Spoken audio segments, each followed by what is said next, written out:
এই তো বেশ বেশ ভালো ভালো, আপনারা চলে এসেছেন। কয় এটা তো ছেলে তাই না? বাবা, ছেলেটা তো হিরোর থেকে কম নয়। হিরো না বলে হিরোকে একটু ঘরের মধ্যে বসতে দাও। হ্যাঁ হ্যাঁ, এই বাবা আপনার বাইরে দাঁড়িয়ে আছেন কেন? ভেতরে আসুন, ভেতরে এসে বসুন। হ্যাঁ হ্যাঁ, আমি তো আসবোই। তা আপনার মেয়ে কি এটা? হ্যাঁ হ্যাঁ, এটাই আমার মেয়ে। আপনাদের জন্য অনেকক্ষণ ধরে অপেক্ষা করছিল। আর অপেক্ষা করা কি আছে, আমরা তো চলেই এসেছি। আরে ঠিক আছে ঠিক আছে, জামাই মানুষ তো ভালোই চকচক করছে একদম। আরে এখানে দাঁড়িয়ে কথা বলবেন নাকি ভেতরে নিয়ে যাবেন? ভেতরে গিয়ে ছেলে মেয়েকে একটু আলাদা করে কথা বলতে দিন। হ্যাঁ হ্যাঁ হ্যাঁ, আমার ছেলে পাদু খুব ভালো ছেলে। ও মেয়ের সাথে একটু কথা বলুক, তাহলে জিনিসটা ক্লিয়ার হবে দুজনকার মধ্যে। হ্যাঁ হ্যাঁ, আসুন না, ভেতরে আসুন। আমিও তো চাই যে আমার মেয়ে ছেলের সাথে ভালোভাবে কথা বলে নিক। আমাদের একজন ঢ্যামনার বউ ছিল, ও বৌমা এখন আসতে পারেনি, ও ঘরে থেকেও থাকবে না তাই জন্য। সত্যি জামাইকে আজকে কিন্তু খুব সুন্দর দেখতে লাগছে। বলছি কয় আপনার মেয়ে তো আমাদের দিকে তাকাচ্ছে না, ও কি খুশি নয় নাকি? না না না না, আসলে লজ্জা পাচ্ছে তো, ওই জন্যে। আমরা আছি বলে আর কি বলবো বলো। শুনলাম নাকি ছেলে তো চাকরি পেয়েছে, না পাবে ব্যাঙ্গালোরে, তাই তো? খুব ভালোই পড়াশোনা তাই বুঝি? হ্যাঁ, এবার শুধু বিয়েটা হলেই হয়ে যাবে। তাই বাড়ি থেকে এসেছি, এবার বৌমাকে নিয়ে সঙ্গে করেই যাব। হ্যাঁ হ্যাঁ, আমিও তো চাই আপনারা এসেছেন যখন আমার মেয়েকে একবার নিয়েই যাবেন। দেখেছো হাগুদা, ঘর থেকে আমার বউ মন্ত্রটা বেশ ভালোই পড়ে দিয়েছিল। হ্যাঁ রে ঢ্যামনা, তোর বউয়ের মন্ত্র গানের কাজ আছে। বলছি পাদু, আগে শ্বশুর মশাইকে নমস্কার কর, তারপর চ আমরা ভেতরে গিয়ে বসি। হ্যাঁ হ্যাঁ, আমাদের আবার যেতে হবে, ট্রেনের সময় হয়ে গেলে নাহলে ট্রেন পাওয়া যাবে না। আরে বাবা, থাক থাক থাক থাক, আর প্রণাম করতে হবে না। তুমি বাবা সুখে থাকো, আমার মেয়েকে সুখে শান্তিতে রাখো, আমি এটুকুই চাই। বলছি বাবা, কাকিমা এলে কত ভালো হতো। বাড়িতে তো কাউকে থাকতে হবে তাই না? অত বড় বাড়িটা ফাঁকা পড়ে থাকবে, সবাই তো আমরা এখানে চলে এসেছি। তো বলেছি ফোনে ভিডিও রেকর্ডিং করে কথা বলে দেবো খনি। ঠিক আছে ঠিক আছে, আপনার যদি কথা হয়ে থাকে তাহলে ভেতরে আসুন। আরে আপনি অত চিন্তা করছেন কেন? আমার তো ঘরে গিয়ে লাভ নেই। আমরা মেয়েকে দেখে নিচ্ছি, মেয়েকে এসে সাথে আমাদের ছেলে কথা এখানে হয়ে গেলেই ভালো হয়। আচ্ছা আচ্ছা, ঠিক আছে ঠিক আছে, চলো চলো ভেতরে চলো। এখানে আসার সময় আমার বউ উলুধ্বনিটা ভালোই দিল। কি বলে ফুটোদা? হ্যাঁ ঠিক আছে, চলো। আপনারা আপনারা আমার সাথে চলুন। আর ছেলে মেয়েকে একটু আলাদা ছেড়ে দিই, ওরা দুজনে একটু কথা বলে নিক নাকি? হ্যাঁ হ্যাঁ, যাক না, আমার ছেলে যাক, পাদু যাক। পাদু গিয়ে কথা বলে নে, বুঝতে পারলি? গিন্নি, তোমার কি হয়েছে? যা না হবার তাই হয়েছে, আমার সব শেষ হয়ে গেছে গো। মানে তুমি কি বলতে চাইছো? মানে ওই কটকটি আমাকে ধোকা দিয়ে আমার সর্বস্ব নিয়ে চলে গেছে। গিন্নি, কি হয়েছে একটু ভালো করে খুলে বলো না। আমার সব টাকা পয়সা নিয়ে আমাকে মিষ্টি খাইয়ে অজ্ঞান করে নিয়ে চলে গেছে সব। টাকা পয়সা মানে? কি বলছো তুমি? আমি তো ওই মোচা কল বিক্রি করে 8 কোটি টাকা পেয়েছিলাম। হ্যাঁ, এমএলএ কে কিছু টাকা দিয়েছিলাম, কিছু টাকা এদিক ওদিক খরচা করেছিলাম, আর কিছু টাকা আমার ঘরেতে রেখে দিয়েছিলাম। ভেবেছিলাম আমি ভোটে যখন দাঁড়াবো তখন ওই টাকা খরচা করব। কিন্তু ওই কটকটি আমাকে লোকজনের ভয় দেখিয়ে বললো পুলিশ আসবে, এ আসবে, বলে ওই টাকা নিয়ে কোথায় চলে গেল। সত্যি? তুমি এত চালাক, এত বুদ্ধিমান, আর তুমি ওকে কত বিশ্বাস করতে বলো তো? হ্যাঁ, দেখো তোমার আজ বিশ্বাসের কি ফল হলো। আমি কি করবো বলো? আমাকে দিয়ে তো ওই গোয়াল ঘরটা কেনালো, করিয়ে তারপর ওই গরুগুলোও কেনালো, তিনটে গরু। ওইসব করিয়ে আমাকে বলেছিল যে গোয়াল ঘরে ওই মাটি খুঁড়ে টাকা রেখে দেবে। তারপর যখনই বললো যে আমাকে নাকি টাকা খুঁড়তে নিয়ে যাবে, মাটি দিতে নিয়ে যাবে, তখনই ওই একটা মিষ্টি খাওয়ালো, যেটা তুমি খেয়েছিলে অজ্ঞান হয়ে গেলে। ওই মিষ্টিটা খাওয়ার পর আমি অজ্ঞান হয়ে গেলাম। তুমি ওরকম ভাবে মিষ্টিটা খেয়ে ফেললে? আমি যখন কিছু দিই তখন তো কিছু খাও না। আর কি বলো বলো, এখন তো ওই মুচা কলও নেই। এই পাদুর বাড়িতে গেলাম, পাদু তো বললো মুচা কল ওর কাছেও নেই। ও সেই টিভি ফিলামেন্ট আনতে বললো। আমি ফিলামেন্ট এখন কোথা থেকে পাবো বলো তো? জন্য তোমায় কত করে বলেছিলাম ওইসব যাত্রার উপর অত বিশ্বাস করো না। করবো? ওই কটকটি আমার চোখে এমন কালো কাপড় বেঁধে দিয়েছিল, আমি তোমাকে দেখতে পাইনি। আমার এই কদম একদিন ধরে আমার সাথে রয়েছে, এর ওপর বিশ্বাস হারিয়ে ফেলেছিলাম। আমি যতটা ওকে বিশ্বাস করেছিলাম কটকটির ওপর, ও ততটা আমার ক্ষতি করে দিয়ে চলে গেল। হ্যাঁ, ওর তো নামও অন্যরকম, কি ভীমরুল্লাহ কি বললো একটা। ভীমরুল? এটা আবার কি নাম? হ্যাঁ, ওই ছেলেটা নাকি ওরমই কাজ করবা করে, সব গ্রামে গ্রামে যায় 2-3 মাস করে থাকে, আর বড় বড় লোকদের থেকে টাকা পয়সা নিয়ে ওখান থেকে চম্পট দেয়। কটকটি কি চিটিং বাজ যে ছেলে, আমি ওর মতো চিটিং বাজ ছেলে আগে দেখিনি। এই জন্যই তো ম্যাডাম ও আধার কার্ডও রাখে না, ফোন রাখে, ফোন নাম্বারও রাখে না। কেন রাখে না এবার বুঝতে পারছেন? যাতে ওকে কেউ খোঁজ না রাখতে পারে। কথা দিচ্ছি, ওই ভীমরুলে বাচ্চাকে আমি ছাড়বো না গো। ও আমার অনেক ক্ষতি করে দিয়ে গেল। তোমার কি মনে হয় এখন তুমি ওই ছেলেকে খুঁজে পাবে কোথাও? হ্যাঁ, ও এখন কোথা থেকে কোথায় চলে গেছে তার নেই ঠিক। ও তোমার সামনে কোনদিন আসবে? আমি যাচ্ছি নারকেল বেগম, আমি ওকে পাতাল থেকে আকাশ দিয়ে খুঁড়ে বের করব, ও যেখানেই যাক না কেন। আরে ও তো এখন দিল্লি, কাশ্মীর, বোম্বে, যেখানে খুশি সেখানে চলে যেতে পারে, তোর কাছে টাকা আছে তো না? হ্যাঁ, ঠিকই বলেছেন, ওর তো ব্যবসায় এটা। যেখানে সেখানে যাবে, 2-1 মাস করে থাকবে, ওখানকার থেকে কিছু টাকা পয়সা লুট করবে, আবার চলে যাবে। ও এখন সত্যি হয়তো অন্য জায়গায় গেছে। ওরে আমি অত সহজে ছাড়বো না, ওকে আমি দেখিয়ে দেবো আমার নারকেল বেগম আমার পেছনে লাগার মানেটা কি। আমি কাউকে ছেড়ে কথা বলি না। তুমি যে ওই হাগুদে পাদুদের বাড়িতে গেলে, ওদের বাড়িতে গিয়ে কিছু বললো না ওরা? হ্যাঁ, ওদের বাড়িতেও কি ওরা তো ছিল ছেলেটা, তো ওদের কিছু ক্ষতি করেনি? না, ওদের বাড়িতে ও যায়নি গো। তোমাকে তো বলেছিল যাচ্ছি, আমাকেও বলেছিল, কিন্তু গিয়ে দেখছি আমি ওদের বাড়িতে নেই ও।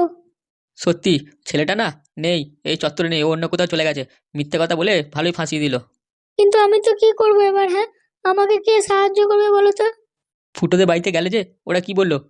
আমি তো ওদের গিয়ে বললাম যে পাদু মোচা কলটা ঠিক করে দাও, নয়তো যারা এসছিল তারা আমাদেরকে ঘরে টিকতে দেবে না গো। কি বললো পাদু? ওটা আবার ঠিক করে দেবে? না, ও তো পাদু পারবে না বলছে। ওর ভেতর যে জিনিসপত্রগুলো থাকে সেগুলো নাকি পাদুর কাছে নেই। ওর কি করে করবে? কি বলছো গো? তাহলে তো সব ঘরে এসে আমাদেরকে মেরে দিয়ে চলে যাবে।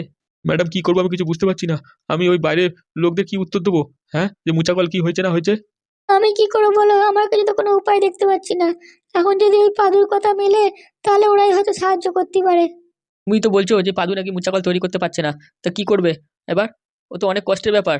আমি তো কত ওদের কাছে রিকোয়েস্ট করলাম যে পাদু তুমি আমাকে একবারই মুচাকলটা বানিয়ে দাও, আমি ওদেরকে দিয়ে বাঁচিয়ে দিই নিজের জীবনটাকে। তারপর আর কোনোদিন আসবো না গো তোমার কাছে, কোনোদিন বলবো না তোমাকে মুচাকল তৈরি করে দাও। কিন্তু ম্যাডাম পাদু তো বললো যে ওই 1942 সালে টিভির ওই ফিলামেন্টের লাইট দরকার, ওইটা নিয়ে এলে ও তৈরি করে দেবে। তো আপনি তো বললেন যে সব জায়গায় খবর দিতে, তা আমি তো খবর দিয়েছি, এখন অবধি তো কোনো উত্তর এলো না কোথাও থেকে। প্রথম দেখ, তুই ওরকম বলিস না। তুই যেখান থেকে পারবি আমাকে ওইখান থেকে জিনিসটা এনে দে। তোকে তো বলেছিলাম যেরকম হোক করে ফিলামেন্ট আমার চাই চাই, নাহলে বুঝতে পারছিস আমার সাথে কি অবস্থা হবে। কিন্তু ম্যাডাম আমি তো সব জায়গায় খবর দিয়েছি, কিন্তু কেউ বলছে না যে ওই টিভি এখন আছে। কি করে ওই টিভিটা পাবো বলুন তো? আমি জানি না, তুই বুঝতে পারছিস তো? আমার যেরকম হোক করে ফিলামেন্ট লাগবে, তুই নিয়ে আয়। পাদুর কাছে ওই ফিলামেন্ট আর নেই? সব শেষ হয়ে গেছে নাকি? না, ওর কাছে তো ও নেই এখন, সব শেষ করে ফেলেছে। আর ওর কাছে 1955 সালে ফিলামেন্ট ছিল, যেটা দিয়ে ও কাজ করতে পারছে না গো, বারবার কেটে যাচ্ছে। কিন্তু ওই এখন 42 সালের ওই টিভি ফিলামেন্টই লাগবে। ওটা পেলেই তাহলে জিনিসটা সারা জীবনের জন্য ভালোভাবে চলবে। কি বলছো? এই এত পুরনো টিভি বাবা বাবু কোথায়? যেরকম হোক করে আমাদের তো ফিলামেন্টটা খুঁজতে হবে বলো, কিছু করার নেই, আমাদের কাছে কোনো উপায় নেই।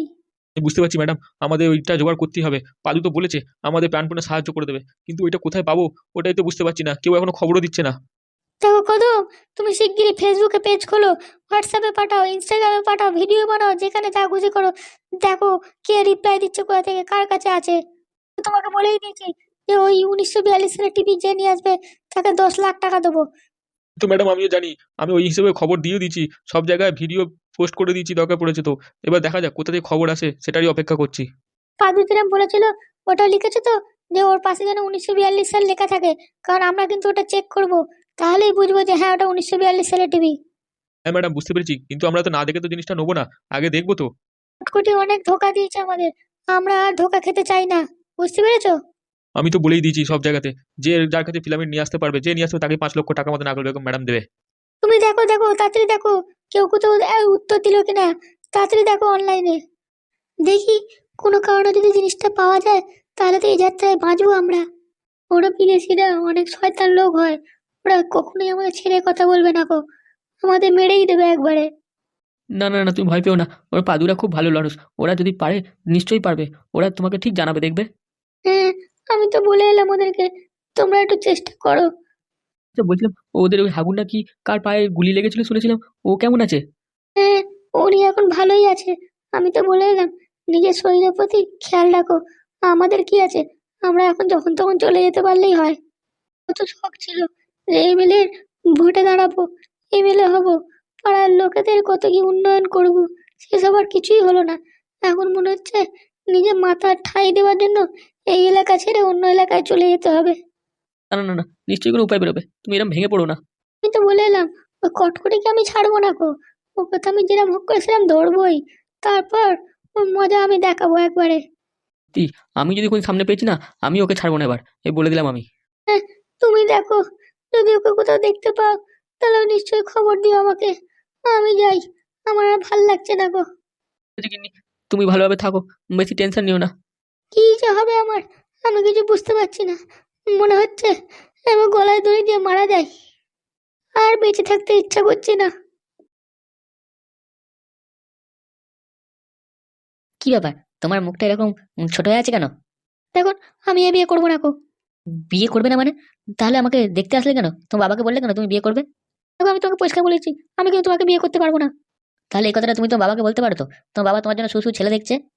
আমি আমার বাবাকে বলেছিলাম, তো বাবা শোনেই না আমার কথা। আমার কথাই শোনে না উনি। উনি খালি বলেছেন যে কথা দিয়ে দিচ্ছেন, কথা খিলাপ করা যাবে না, ওই জন্য আপনাদেরকে এখানে ডেকেছে। এটা তো খুবই ভুল করেছেন উনি, মেয়ের কথা একবার শোনেননি গো। ওই জন্য কিছু রেডি ফেডি হয়নি আপনাদের জন্য, আমি এইভাবেই আছি। আপনার যদি পছন্দ হয় তো বলুন, আর নয়তো যান। আমার তো বিয়ে করার আপনাকে ইচ্ছাই নেই। আচ্ছা ঠিক আছে, আপনি এরকম ভাবে কথা বলছেন কেন আমার সাথে? আমি তো আপনাকে শুধু দেখতেই এসেছি, আর তো কিছু করিনি। আপনার দেখা হয়ে গেছে, আপনি এবার চলে যেতে পারেন। আচ্ছা বলছি, আপনি একটু আমার বাড়ির লোকের সাথে ভালোভাবে কথা তো বলতে পারবেন? চলুন না, আমি পরে নয় বলে দেবো যে আমি আপনাকে পছন্দ করি না। আমি জানি না, আমি যাবো না আপনার বাড়ির লোকের সাথে, আপনি কি বলে দিন। আরে জামাই বাবা যে, এ কেমন লাগলো আমার মেয়ে? আপনি এসেছেন, আসুন এদিকে। বলো জামাই বাবাজি, আপনার মেয়ের এই বিয়েতে ইচ্ছা নেই, আপনি সেটা জানেন না? আরে মেয়ে কি বলছে সেটা বলতে বড় কথা নাকি? তোমার মতো ছেলে, ও জানে না যে তুমি কি রকম ছেলে, ওই জন্য বলছে যে বিয়ে করবে না। তুমি না তো কি, হ্যাঁ? তুমি আমার কথা একদম বোঝো না। আমার এই ছেলেকে পছন্দ না, আমি অন্য কাউকে ভালোবাসি। আমি একে কি করে বিয়ে করবো ইনাকে? আমি কিন্তু কিরণের সাথে পালিয়ে যাবো, এবার সত্যি কথা বলে দিলাম, আমি ইনাকে বিয়ে করবো না। এটা কি বলছে আপনার মেয়ে? হ্যাঁ, আমাদের তো শুধু এখানে কেন ডাকলেন? আরে ওই ছেলেটা বাজে ছেলে, কিরণ ছেলেটা একদম বাজে, বুঝতে পারলে? ও কত মেয়ের সাথে ঘুরে বেড়িয়েছে তার নেই ঠিক। আমি কিরণকে খুব ভালোবাসি, আমি ওকে ছাড়া বাঁচবো না। আরে ভালোবাসা তো ওটা নাম মাত্র। ও তোকে খাওয়াতে পারবে না, পড়াতে পারবে, কিচ্ছু করাতে পারবে না, বুঝতে পারলি? ও আমাকে বলেছে বিয়ে করবে। আরে তুই জানিস ও কি বলেছিল একটু আগে আসা এখানে এখানে? আমাকে বলছে নাকি তোর বাড়িতে এসে হামলা করবে, সবাইকে মারবে তোকে বিয়ে করার জন্য, তোকে নিয়ে তুলে নিয়ে চলে যাবে। ও বলেছে তো ঘরেতে থাকতে দেবে না এখানে। না, ও আমাকে এখানে ঘরে এসে অশান্তি করতে পারে না। আরে জানিস ও কত কি বলছিল? বলছিল নাকি পায়েলকে ছেড়ে দেবো, কোনো ব্যাপারই নয়, ও বিয়ে হচ্ছে, যদি বিয়ে করে তো ভালো, না করলেও বিয়ে করুক গে যাক, আমার কিছু যায় আসে না গো। তুমি এরকম বলছো মিথ্যে কথা, কিরণ এরকম বলতেই পারে না গো। আরে তুই জানিস না, ও এখন এই বাংলা খেয়ে পুকুরে পড়ে আছে, ওর কোনো হুঁশ আছে? ও সব জানে, তোকে দেখতে আসবে, সবকিছু করতে হবে। তাও দেখ ওরা কোনো আসার এখানে আছে, উল্টে পঞ্চ গালাগাল দিচ্ছিল তোকে। বলছে পায়েলকে দেখে নেবো, পায়েল বিয়ে করে দেবো একবার, তারপর পায়েলকে মেরে দেবো। পায়েলকে ভালোবাসি না ছাই, পায়েলকে একবার পেলে ওর সাথে মজা মস্তি করে ওকে ছেড়ে দেবো। পায়েলে এত বড় সাহস, ও কিনা অন্য ছেলেকে বিয়ে করতে যাচ্ছে? ওকে আমি বিয়ে হতেই দেবো না গো। ওকে আমি আগে নষ্ট করবো, তারপর বাকি কাজ করবো। ওকে তো বিয়ে করবো না, ওর সাথে শুধু মজা মস্তি করবো। ওই ছেলেটা কত বাজে ছেলে জানিস? ও দিনরাত পরে বাংলা খায়, মদ খায়, নেশা করে, ও কাজ মাজ কিচ্ছু করে না। ওই ছেলেকে তুই বিয়ে করবি? ও তোর বাড়িতে গুন্ডা নিয়ে আসবে বলছিল, জানিস? 10-12টা ছেলে নিয়ে আসবে বলছিল, আমি সব শুনেছি। আমি সেই জন্য রেডি হয়ে এসেছি, আমিও 2-3টে ছেলে ডাকবো, ও যদি ছেলে নিয়ে এসছে তো এখানে। কি, কিরণ মদ খাচ্ছিল, নেশা করছে? ও তো বলছে মদ খাবো না তো কি করবো, হ্যাঁ আমি বসে থাকবো? কিরণকে আমি কত ভালোবাসতাম, ও এরকম কথাবার্তা বলতে পারলো আমাকে? ও বলছে তো দাদুকে বলছে বুড়ো শালা, নাতিনের বিয়ে দেবে, ও নাতিনকে আমি দেখে নেবো একবারে। এইরকম খারাপ কথা বললো, আমাকে বললো দেখে নেবে, আমার বাড়ির লোককে মেরে দেবে। আবার বলে কিনা তো এই দাদু তোর বিয়ে দেবে বলে ওর থেকে 10,000 টাকা নিয়েছে। বল এটা কি মানা যায়? তো দাদু এরকম কাজ করতে পারে? এটা তোকে কে বললো? হ্যাঁ, ওই হাবল এসেছিল নাকি তোর কাছে? হ্যাঁ জানি না কোথা থেকে ও আমাদের মাঝখানে চলে এসেছিল, তো এখানে আসে বলছিল যে তোর পায়েলকে উল্টোপাল্টা কথা বলতে। এই হাবলটাকে, ওই শয়তানের বাচ্চাটা এত বড় সাহস, হ্যাঁ আমাকে ফাঁসানোর জন্য ঘরে আসবে আমাদের, আমার নাতিনকে বলবে যে আমি নাকি টাকা নিয়ে ওর বিয়ে দিচ্ছি। হ্যাঁ, যখন আমি বাউন্ড করলাম যে পায়েল আমাদের আত্মীয় হয়, ঠিক আছে, ওর সঙ্গে উল্টোপাল্টা কথা বলবি না, তখন আর এলো না কো। ভাগ্য ভালো ছিল যে আমি ওদেরকে রাস্তায় ধরে নিচ্ছি, নাহলে ওরা যে কি করতে এখানে এসে কে জানে। কি করলে ওদেরকে? ওদেরকে কি বলে পাঠালে? ওরা কোথায় গেল? ওরা তো নেশা করছে, বসে বসে বাংলা খাচ্ছে, আমি আবার বাউন্ড করতে গেলে আমাকে মেরে ধরে এখান থেকে তাড়িয়ে দিল। ওই নেশাখোর ছেলেগুলো, ওদের পাল্লায় তুই কি করে পড়লি রে? হ্যাঁ, ওদেরকে কেউ বিয়ে করে বা ওদেরকে কেউ ভালোবাসে? ওসব ছেলেরা ভালোবাসা যোগ্য? ওরা কিচ্ছু জানে না, ভালোবাসা কিচ্ছু বোঝে না, তুই বাংলা খেয়ে পড়ে থাকে জঙ্গলে আদারে বাদারে। তো বলছিল যে এই বাংলা খেয়ে সবাই মিলে গিয়ে ওদের ঘরে ভাঙচুর করবো, পায়েলদের ঘরে। ওই শালা বলে কিনা পায়েলকে আমি নিয়ে যাবো, হ্যাঁ ঘর দিয়ে ওকে আমি তুলে নিয়ে আসবো দরকার পড়লে, ওর এত বড় সাহস। কি, কিরণ আমাকে এরকম কথা বললো? হ্যাঁ, আমি ওকে কত ভালোবাসতাম, আর তার প্রতিদানও আমাকে এরকম ভাবে দিল। আজকালকার যুগে একটা ভালো ছেলে পাওয়া খুবই মুশকিল, বুঝতে পারলি? এসব চাকরি বাকরি পাওয়া ছেলে তো পাওয়াই যায় না, তুই তো তাও পেয়েছিস, তো এই ছেলেকে বিয়ে করে নে মা। আমি ওসব জানি না, আমি আগে কিরণের সাথে কথা বলবো, তারপর ডিসিশন নেবো। আমি বুঝতে পারছি না কিরণ এরকম ভাবে কথা কি করে বলতে পারে। আরে তুই কেন ওই ছেলের সাথে কথা বলতে চাইছিস? হ্যাঁ, যে ছেলে তোর সাথে চিটিংবাজি কথাবার্তা বলেছে, তুই কেন ওকে দেখতে চাইছিস? তো এটাও বলে দিচ্ছিস যে তোর কোথাও বিয়ে হতে দেবে না গো, যতক্ষণ না তোর দাদু ওই টাকাটা ফেরত দেবে ওকে, বুঝতে পারলি? ও তো তোর হবু বরকেও গালাগাল দিয়েছে, বুঝতে পারলি? বলে সায়েন্টিস্ট কেন, যাই হোক ওকে আমি দেখে নেবো। কি, আমাকে গালাগাল দিয়েছে? কেন, আমি কি দোষ করেছি? আসলে ভাই তুমি বুঝতে পারছো না, তুমি তো বাইরের ছেলে, তুমি এখানে এসে আমাদের গ্রামে মেয়েকে বিয়ে করে নিয়ে যাবে, সেটা ওরা হতে দেবে না, তাই জন্য বলেছে। তো বলেছে যে এখানে বসে বাংলা খাচ্ছি, বাংলা খাওয়া হয়ে গেলে তারপর ওখানে গিয়ে খেলাখেলি শুরু করবো।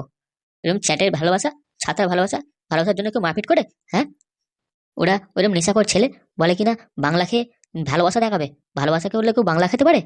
তোমার বাবা ভাইরা এসব কি বলছে? হ্যাঁ, তুমি এগুলো শুনে কিছু বুঝতে পারছো? তুই যাই বলুক, আমি ওদের কথা বিশ্বাস করি না। আমি কিরণের সাথে কথা বলতে চাই, ওর সাথে দেখা করতে চাই, তারপর তোমাকে বিয়ে করবো না।